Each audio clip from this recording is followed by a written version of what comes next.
జరిగింది. ఎవరు బాధ్యులు?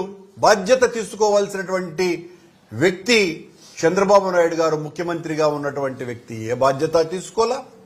ఆయన ఏదో తూతూ సమీక్ష చేసి అసలు దీనికి ప్రధానమైనటువంటి కారణమైన ఈవో, కొండ మీద అడిషనల్ ఈవో, కలెక్టర్ వీళ్ల మీద చర్యలు తీసుకోకుండా తూతూ మంత్రంగా ఎస్పీని ట్రాన్స్ఫర్ చేసి ఆ కింది స్థాయి అధికారులనిద్దరిని సస్పెండ్ చేసి ఆయన సమీక్ష చేసిన తర్వాత తనకు కావాల్సినటువంటి మీడియాలో కూడా ఏ రకంగానూ కూడా ఆ తర్వాత తిరుమలలో ఒక సంఘటన జరిగింది అన్నటువంటి విషయాన్ని కూడా పూర్తిగా మరుగున పెట్టేశారు. ఎంత దారుణం! బిఆర్ నాయుడు గారు ఒక ఛానల్ నడుపుకుంటున్నటువంటి వ్యక్తిని మీరు టీటీడీ చైర్మన్ ను చేశారు. ఆయన చాలా ఇష్టంతో స్వీకరించినాడు. కానీ ఆలయ చరిత్ర మీద, ఆలయ వైశిష్ట్యత మీద, ఆలయం యొక్క గొప్పతనం మీద, కేవలం భగవంతుని మీద భక్తి ఉండటం ఒక్కటే భూమిక కాదు. నిర్వహణ, సామాజిక బాధ్యత, ఆలయం పట్ల చిత్తశుద్ధి, ఆలయ చరిత్ర, సాంప్రదాయాల పట్ల గౌరవము, సాంప్రదాయాలంటే ఏంటో తెలుసుకోవటము, ఇవన్నీ కూడా ఏమీ లేనటువంటి వ్యక్తులకు బాధ్యతలు అప్పగిస్తే అది ఈవో కావచ్చును, ఇంకా అడిషనల్ ఈవో గురించి చెప్పాల్సిన పనే లేదు. ఆయన వెంకటేశ్వర స్వామి సేవలో కంటే పూర్తిగా చంద్రబాబు సేవలో తలమునకలైపోయినాడు. లోకేష్ గారి అనుచరులనిద్దరినీ ఆయన ఛాంబర్లో ప్రత్యేకంగా కుర్చీలు వేసి మరి దర్శనాలు వీఐపీలకందరికీ కూడా చంద్రబాబు గారి కార్యాలయం నుంచి వచ్చినటువంటివన్నీ జరుపుకుంటూ ఉండటం తప్ప ఇంకొక కార్యక్రమమే లేదు అడిషనల్ ఈవోకి. నిన్న వైకుంఠ ఏకాదశికి సంబంధించి 3 సార్లు పుష్పాలంకరణలు చేస్తారు ఆ 10 రోజుల పాటు. కర్ణాటకకు చెందినటువంటి సునీత గౌడ అనేటువంటి ఒక భక్తురాలు 70 లక్షల రూపాయలు ఖర్చు పెట్టి పుష్పాలంకరణ చేస్తే దాన్ని తీసి ఆడపారేసినారని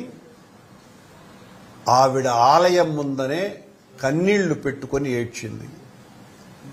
ఎవరు దీనికి బాధ్యత వహించాలా?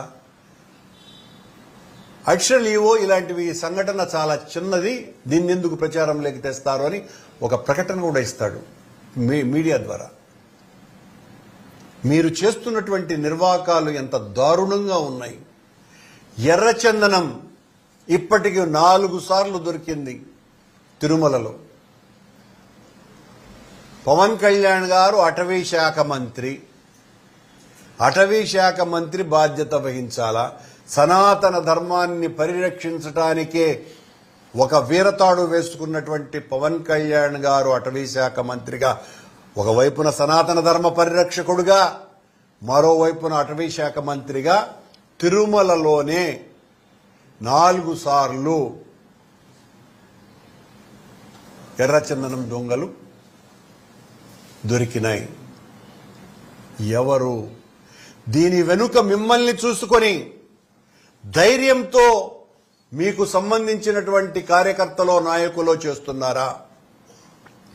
మీరేమో చాలా ఆవేశంగా మొన్న జరిగిన వైకుంఠ ఏకాదశి దుర్ఘటనకు సంబంధించి ఆ 6 మంది చనిపోతే వాళ్ల బంధువులు ఆనందపడిపోయి వెంకటేశ్వర స్వామి తీసుకుపోయినాడు అని ఆయన ప్రకటన ఇవ్వటం ఎంత దారుణమండి! ఎంత ఘోరమైనటువంటి విషయం ఇది! ఈ రకమైనటువంటి ప్రకటనలు ఇచ్చి మభ్యపెడతారా? మోసం చేస్తారా? ఇలాంటి వరుస సంఘటనలు. నెయ్యిలో కొవ్వు కలిపినాము అనని మా మీద ప్రచారం. ఆ తర్వాత మేమెప్పుడైతే వాస్తవాన్ని మొత్తం ప్రజలకందరికీ తెలియజేసినామో ఆ తర్వాత సద్దు కాకుండా పోయింది. సిట్టు వాళ్ళు వచ్చినారు కదా, ఇప్పటి వరకు ఏం తెలిసినారో నిగ్గు బయటికి రావాలి కదా, ఏం లేదు. నిన్న జరిగినటువంటి సంఘటన మీద న్యాయ విచారణ చేయిస్తానని చంద్రబాబు గారు చెప్పారు కదా. న్యాయ విచారణకు ఇప్పటి వరకు ఆదేశమే ఇవ్వలేదు, ప్రకటన కూడా చేయలేదు. కొండ మీద ఇప్పుడు అవినీతి విచ్చలవిడిగా ఏరులై పారుతోంది. తెలుగుదేశం పార్టీ నాయకులు, జనసేన సంబంధించినటువంటి నాయకులు, బీజేపీకి సంబంధించినటువంటి వాళ్ళు టిక్కెట్లు అమ్ముకుంటూ సంపదను సృష్టిస్తున్నారు. చంద్రబాబు గారు చెప్పేటువంటి సంపదను ఆ రకంగా సృష్టించుకుంటున్నారు. ఇది కొండ మీద జరుగుతున్నటువంటి ఘోరం. అనుకూల మీడియాలో అక్షరమాయతో అధికారం దక్కించుకోవచ్చు, అబద్ధాలు ప్రచారం చేయవచ్చు. కానీ ఆ విష్ణుమాయ ముందు ఈ చంద్రమాయ భస్మం కాక తప్పదు. చంద్రబాబు గారు మీరు ఎన్ని రకాలైనటువంటి అబద్ధాలు చెప్పి తప్పులన్నీ కూడా మా మీదే, ఇంకైపోయింది, మా మీద కూడా చెప్పటానికి వీలు లేనంత స్థాయికి కొండ మీద వ్యవహారాలు, కొండ మీదనే కదా రాష్ట్రంలో జరిగేటువంటి తప్పులు ఘోరాలకి చంద్రబాబు గారు చెప్పినా కూడా ఇంకా వినలేనంతగా పరిస్థితులు మారిపోయినాయి.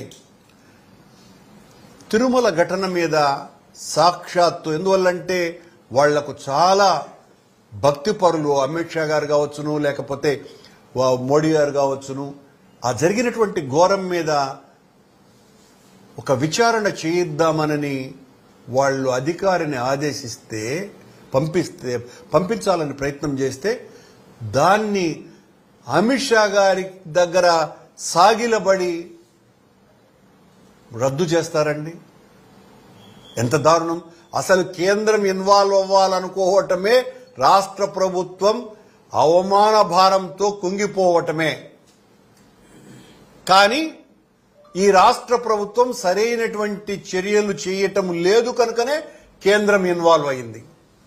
కేంద్రం ఇన్వాల్వ్ అయిన దాన్ని చూసి భయకంపితుడైనటువంటి చంద్రబాబు గారు, పవన్ కళ్యాణ్ గారు యాదృచ్ఛికంగా వాళ్ళ అమిత్ షా గారు నిన్న వచ్చారు కాబట్టి ఆయన కాళ్ళ వెళ్ళబడి రద్దు చేయటం. ఇక నిజాలు ఎప్పటికీ బయటికి రాకుండా శాశ్వతంగా సమాధి చేసేటువంటి పనులు చేస్తున్నారు. ఈ అపచారాలకు భగవంతుడు ఖచ్చితంగా శిక్ష వేయక తప్పదు.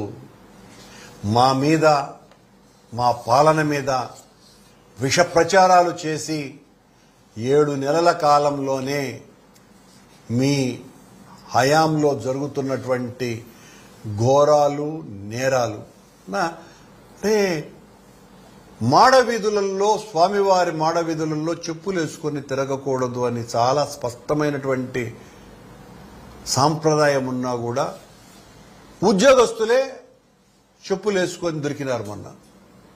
అంటే మీ పర్యవేక్షణ ఎలా ఉన్నది? అధికారుల పర్యవేక్షణ, విజిలెన్స్ వాళ్ళ పర్యవేక్షణ ఎలా ఉన్నది? అసలు పట్టించుకుంటున్నారా? ఎవరికి వాళ్ళు ఒకరితో ఒకరికి ఏ రకమైనటువంటి సంబంధాలు లేకుండా ఎట్లో ఒకట పబ్బం గడుపుకోవాలన్నటువంటి ఆలోచన ఉండటం కారణంగానే ఇలాంటి ఘటనలు జరుగుతున్నాయి. ఒక భయం లేదు, భక్తి అధికారులకు పూర్తిగా లేదు.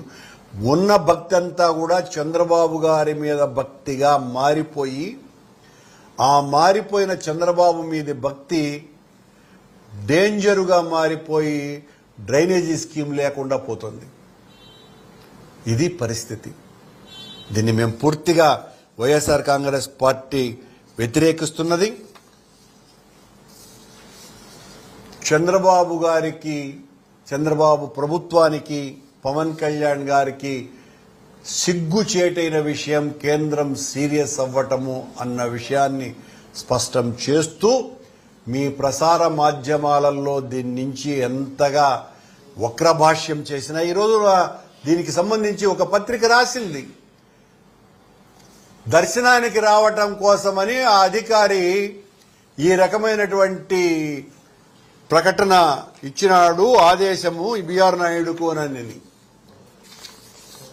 పలానా అధికారి వస్తున్నాడు, అన్ని ఏర్పాట్లు చేయండి, జరిగినటువంటి దుర్ఘటనల మీద సమీక్ష చేస్తాడు అని వాళ్ళు ప్రకటన జీవో ఇస్తే అఫీషియల్ గా ఆ దర్శనాలు ఏర్పాట్ల కోసమని ఆ అధికారి తొందరపాటు నిర్ణయం అర్థమైపోయి మళ్ళీ విత్డ్రా చేసుకున్నారంట. ఏంటి, సెంట్రల్ గవర్నమెంట్ కు సంబంధించినటువంటి ఒక ఉన్నత స్థాయి అధికారి రావాలంటే ఈ రకంగా భయపెట్టేటువంటి చర్య చేసి రావాలండి? ఎవరి చెవులో పువ్వులు పెట్టడానికి చంద్రబాబును కాపాడాలనేటువంటి మీ ఆతృత, మీ మీద కేంద్రం చాలా సీరియస్ అయింది కాబట్టే వాళ్ళు ఈ రకమైనటువంటి ఇది చేశారు. మీరు సాగిలపడ్డారు కాబట్టి